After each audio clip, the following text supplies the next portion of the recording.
Bonjour et bienvenue dans nos perspectives financières d'aujourd'hui.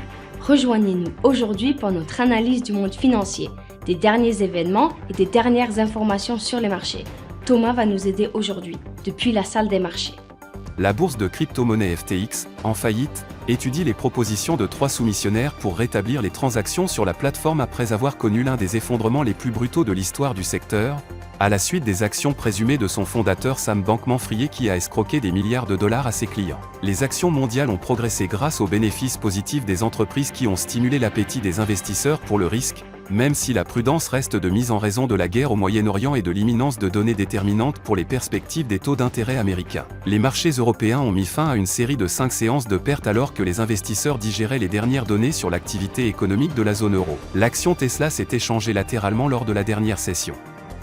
Selon l'indicateur CCI, nous sommes dans un marché survendu. La paire euro-dollar a chuté de 0,7% lors de la dernière session.